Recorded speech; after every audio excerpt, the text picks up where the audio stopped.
بسم اللہ الرحمن الرحیم. کئی مرتبہ ہم نے قل یا ایھا الکافرون کا شان نزول سنا کہ مشرکین مکہ رحمت للعالمین صلی اللہ علیہ وسلم کے پاس آئے. ایک ایک پوائنٹ اور لفظ کے اوپر غور کرنا. ہمارے نبی نہیں گئے. بکے ہوئے ملا جو جاتے ہیں نا, ہمارے نبی نہیں گئے, وہ آئے, وہ غرض لے کر آئے ہمارے نبی کے دربار میں کہ محمد صلی اللہ علیہ وسلم ایسا کرے, ایک سال ہم تمہارے معبودوں کی عبادت, اللہ کی عبادت کریں گے اور ایک سال تم ہمارے معبودوں کی عبادت کرو. یہ پیشکش لے کر ہمارے نبی کے پاس یہ وفد آیا, یہ گروپ آیا. تو ہمارے نبی نے کیا کہا؟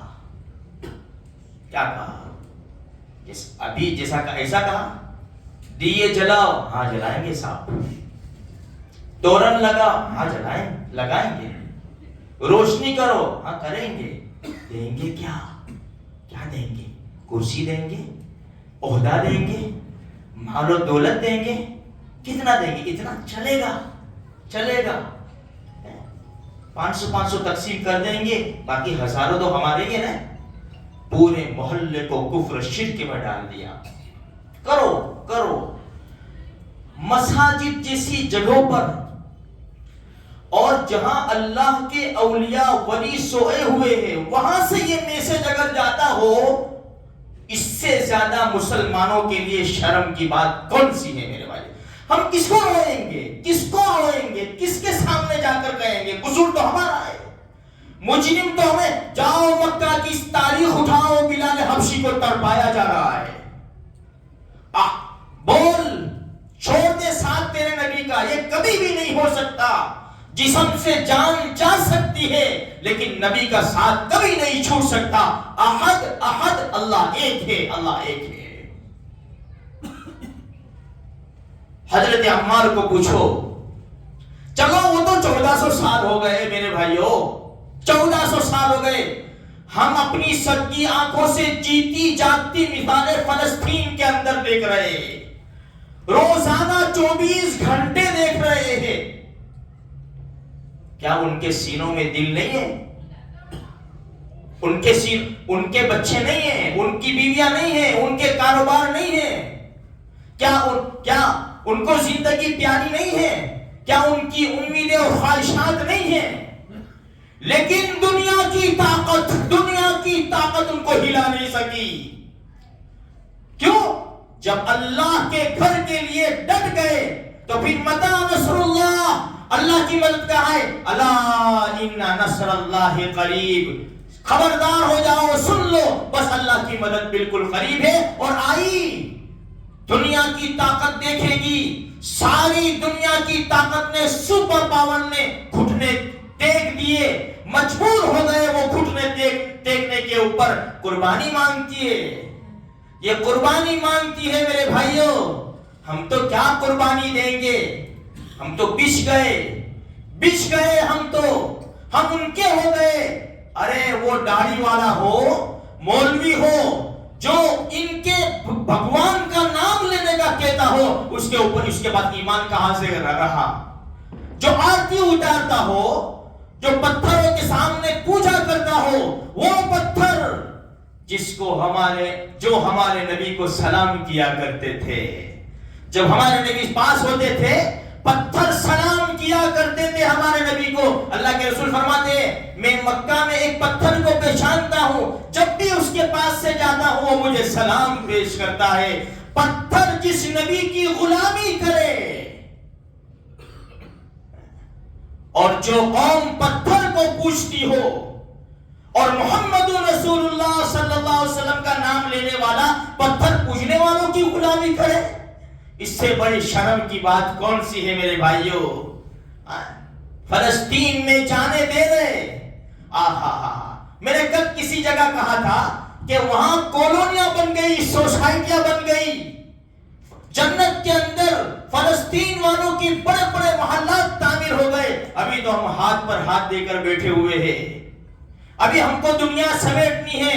یاد رکھو میرے بھائیوں، یاد رکھو، دنیا کی نعمتوں سے ایمان کو زخمی نہیں کیا جا سکتا. دنیا کی ساری نعمتیں جا سکتی ہے، ارے جسم سے جان جدا ہو سکتی ہے، لیکن ایمان کے اوپر آنچ آ جائے وہ کبھی بھی نہیں ہو سکتا. کل قیامت کے میدان میں کالی کملی والے ہوں گے، یہ نالائق حرام خور کیا جواب دیں گے؟ کیا جواب دیں گے؟ جو نبی فرمائیں گے جس دین کو میں نے خون پسینے سے سینچا تھا، پیٹ کے اوپر 2 پتھر باندھے تھے، خود کی کیلیں احد کے میدان میں گھس گئی تھی، ایک کھڈے کے نیچے گر گیا تھا، دندان مبارک شہید ہو گئے تھے، میں نے اپنی جان کو نشاور کیا ہے، میرے سائے کے ایک صحابی نے جان کو نشاور کیا ہے، اتنا بڑا اسلام کا گارڈن تم تک پہنچایا، تم نے بالکل اجاڑ دیا. بہت افسوس کی بات ہے میرے بھائیوں. یہ لوگ آئے اور کہا کہ محمد صلی اللہ علیہ وسلم ایسا کرے، 1 سال ہم تمہارے اللہ کی عبادت کریں گے اور 1 سال تم ہمارے معبود کی عبادت کرنا. جبریل آئے، جبریل قل، نبی جی کہو یا ایھا الکافرون، اے کافرو، لا اعبد ما تعبدون ولا انتم عابدون ما اعبد ولا انا عابد ما عبدتم ولا انتم عابدون ما اعبد. ایک ہی لفظ 4 مرتبہ، نہیں ہو سکتا، نہیں ہو سکتا، نہیں ہو سکتا، نہیں ہو سکتا. لکم دینکم ولی دین، تمہیں تمہارا مذہب مبارک ہو اور میرے لیے میرا دین مبارک ہے. لیکن ہم نے تو ہتھیار ڈال دیے، ہتھیار ڈال دیے، عجب پال کر کھڑے ہو گئے. پورے ملک کے اندر کفر شرک ناچ رہا ہے اور یہ بکاؤ مسلمان بھی ان کے استقبال کے لیے کھڑا ہوا ہے. ڈوب مرنا چاہیے. اس سے تو زمین میں ڈٹ جاتے قبل اس کے کہ یہ کافروں کی پیروی کرتے اور کفر شرک کو اختیار کرتے، زمین ان کو پھاڑ کر نکل جایا کرتی اور زمین سے ایسے لوگ چلے جاتے اور زمین پاک ہو جاتی. لیکن افسوس کی بات ہے آج مسلمانوں کے چہرے کے اوپر ایک تھپا لگا کر چلے گئے. اس لیے میرے بھائیوں سبق لینا ہے. فلسطین کے مسلمان موجود ہے. ہمیں موت سے ڈر لگتا ہے، موت سے پہلے ہمیں کوئی دنیا کی طاقت مار نہیں سکتی. ہاں یہ بات ہے، ایک بات سے ڈر لگتا ہے، بوگس لوگوں سے ڈر لگتا ہے، بس کسی اور سے ڈر نہیں لگتا. معلوم ہے بوگس لوگوں سے ڈر لگتا ہے کہ یہ کہہ دے گا وہ کہہ دے گا. یہ بوگس جو ہے نا، بوگس کیا ملتا ہے ان کو ملتا کیا ہے؟ جاؤ پوچھو تو صحیح ان کو. جب ہم دیکھو ہمیں تو کیا لینا ہے میرے بھائیوں، یہ بول کے یہ میں بولوں گا نا مجھے کوئی انعام نہیں دے دے گا مجھے، اور یہ بولنے سے میرے پیٹھ کے پیچھے کیا کیا ہوا اور سامنے کتنے مصیبتیں جھیلنی پڑی وہ میں جانتا ہوں میں. لیکن افسوس کی بات ہے میرے اوپر بھی اگر میں حق نہ بولوں تو پھر میری مسلمانی کیا کام کی، پھر یہ مسلح رسول کیا کام کا، جہاں کفر ہوتا ہوا دیکھے، جہاں شرک کھلے عام ناچ رہا ہو اور ہماری زبانیں چپ رہے. کل قیامت کے میدان میں کالی کملی والے کو جواب دینے کے لیے پھر تیار ہونا چاہیے. اس لیے مسلمانوں فکر کرو، ناچنے گانے کا وقت نہیں ہے، عیاشی بدماشی کا وقت نہیں ہے، آپس میں لڑنے کا وقت نہیں ہے، حرام کھانے کا وقت نہیں ہے، ایک دوسرے کی زمین دبانے کا وقت نہیں ہے. اگر یہ کام کرو گے ایمان سے کھوکھلے ہو جاؤ گے، ایمان سے کھوکھلے. پھر یہ اسی طرح ہم کو بتا دیں گے جس طرح چھری سے بھاجی کو کاٹ دیا جاتا ہے. آج ہمارے حالات ایسے ہو گئے ہیں. یہ مجمع نیت کرے میرے بھائیوں، انشاءاللہ زندہ رہیں گے، یہ دین کی مدد کے لیے قربانی دینے کے لیے تیار رہیں گے انشاءاللہ. انٹرنیٹ کی لعنت سے باہر آؤ، درود شریف پڑھو، استغفار پڑھو. گھنٹوں فون لے کر بیٹھنا یہ قوم کی ذلت اور رسوائی ہے. چھوٹے معصوم بچے ایک فون کے اندر 8 10 دیکھ رہے ہیں. یہ قوم کا کیا بھلا ہوگا؟ یہ نوجوان جس کے اوپر سارے مسلمانوں کی نظریں ہیں کہ یہ وہ نوجوان ہیں جن کے جسم میں خون دوڑ رہا ہے. یہ ہماری ماں بہنوں کی عزتوں کی کی حفاظت کریں گے، یہ مساجد کی، مدارس کی، خانقاہوں کی، مراکز کی حفاظت کریں گے۔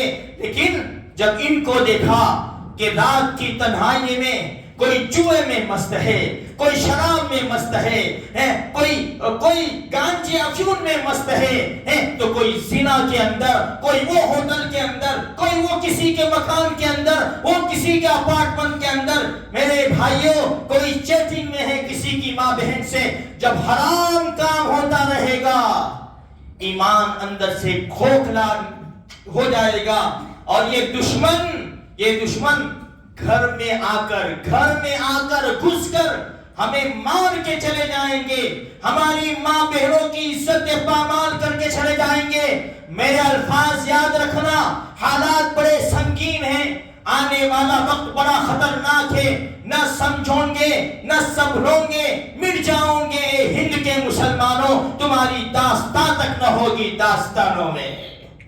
ہاں فکر کرو، سیریس ہو جاؤ، وقت بڑا نازک ہے، اتنی بڑی بابری مسجد کا چلے جانا کوئی آسان نہیں ہے میرے بھائیوں، کوئی آسان، جبکہ سارا ثبوت ہے، کورٹ کے سارے خلاصے ہیں، اس کے باوجود بھی ظلم کر کے اس کو شہید کر دیا گیا، اور جس دھرتی کے اوپر لاکھوں سجدے ہوئے تھے وہاں کفر شرک کا بول بالا ہو رہا ہے۔ اس لیے بہت افسوس کے ساتھ کہنا پڑتا ہے میرے بھائی، سیریس ہونے کی ضرورت ہے، خدا کے دربار میں آ جاؤ، ایک ہو جاؤ، وَاعْتَصِمُوا بِحَبْلِ اللَّهِ جَمِيعًا وَلَا تَفَرَّقُوا۔ ایک ہونے کی بہت زیادہ ضرورت ہے۔ میں پھر سے ایک بات کہہ کے اپنی بات کو ختم کروں، وہ علماء جو تفریق کی بات کرتے ہو، تفریق کی، جدائی کی، اس کو سلام مت کرو، اس کو سلام مت کرو، اس کے پیچھے نماز مت پڑھو، یہ مسجد میں مت جاؤ، یہ فلاں، میں مصلی پہ کھڑے ہو کر کہتا ہوں ان کی باتیں مت سنو۔ کفر کے فتوے کوئی آسان ہے؟ سب ایک دوسرے کو کافر کا فتویٰ دے دیں گے، جنت میں کون جائے گا؟ کون جنت میں جائے گا؟ کفر کا فتویٰ کس کے اوپر لگ رہا ہے؟ جو مسجد میں آتا جاتا ہے۔ اور ہمارے نبی کی حدیث سنو، اللہ کے رسول صلی اللہ علیہ وسلم فرماتے ہیں جس کو مسجد میں آتا جاتا دیکھو اس کے ایماندار ہونے کی گواہی دو، اور تم کفر کا فتویٰ لگا رہے ہیں۔ مسلم شریف کی روایت ہے، اگر کسی نے کسی پر کفر کا فتویٰ لگایا اور وہ کافر نہیں ہے اللہ کی نظر میں، تو وہ فتویٰ لوٹ کر اس کی طرف آ جاتا ہے اور اس کا ایمان ختم ہو جاتا ہے۔ اس لیے میرے بھائیو جوڑ کی ضرورت ہے آپس میں۔ صحابہ کرام کیا فرمایا؟ رحماء بینہم، آپس میں بڑے پیار والے، بڑی محبت والے۔ آج ہمارے آپس میں تھوڑا سا بھی کچھ ہوتا ہے تو ہتھیار نکل جاتے ہیں، اور وہاں کچھ ہوتا ہے چلے جاؤ بھائی، وہ بھائی اندر جاؤ بھائی، بے سمجھو کوئی بات اندر جاؤ، نہیں یہاں اندر ہوتا ہے، چل نکال۔ انا للہ و انا الیہ راجعون۔ وہ قوم کیسے فلاح کو پہنچ سکتی ہے جو آپس میں لڑتی ہو، آپس کی طاقتیں ٹوٹ جایا کرتی ہے میرے بھائیوں۔ بس جو دل میں تھا اللہ پاک نے بلوایا، میں نے آپ کے سامنے رکھ دیا، باقی حالات نقشہ ہمارے سامنے ہے۔ اگر ہم دین کے اوپر نہیں عمل کریں گے، یہ مسجدوں کو آباد اور آزاد نہیں کریں گے، قرآن کریم کی تلاوت نہیں کریں گے، تو قصور ہمارا ہے، جرم ہمارا ہے۔ ہم کسی کے اوپر تہمت نہیں لگا سکتے میرے بھائیوں۔ بدر میں 313 تھے، 300 لڑنے نہیں گئے تھے، راستہ روکنے گئے تھے، لیکن پھر بھی جب وہ دشمن آ گیا سامنے، کہتے ہیں نا دشمن کی تمنا مت کرو، جب آ جائے تو پیٹھ مت پھیرو۔ ہاں اے مسلمانوں، تم کسی کو چھیڑو مت، اور جو تم کو چھیڑے ڈر لگتا ہے کیا؟ چھوڑو مت۔ ہاں یہ تو اصل ہے یار، میں تو یہ کیمرے کے سامنے بول رہا ہوں، مجھے بھی پتا ہے اللہ نہ کرے پھر اللہ حفاظت کرے، اگر کچھ ہوا تو کوئی باپ بھی نہیں آتا ہے، سمجھ میں آئے؟ جو دوڑنے والے دو چار ہوتے وہی دوڑتے ہیں۔ یہ ایمانی جذبہ ہونا چاہیے۔ میرے بھی بیوی بچے، آپ کے بھی بیوی بچے، بھائی آپ کا بھی کاروبار ہے، میرا بھی الحمدللہ ہے کاروبار، یہ نمازیں بھی ہے، کاروبار بھی ہے الحمدللہ، اللہ کا بہت بڑا احسان ہے۔ لیکن جہاں اسلام کی بات آوے، ایمان کی بات آوے، وہاں خاموش رہنا میرے بھائیوں، یہ تو مسلمان کی شان کے خلاف ہے۔ بس اللہ پاک کئی سنی باتوں کے اوپر ہم سب کو عمل کرنے کی توفیق عطا فرماوے، اور ہم سب کو اللہ پاک پکے سچے مسلمان بناوے، اور کفر شرک سے اللہ پاک ہم سب کی حفاظت فرماوے۔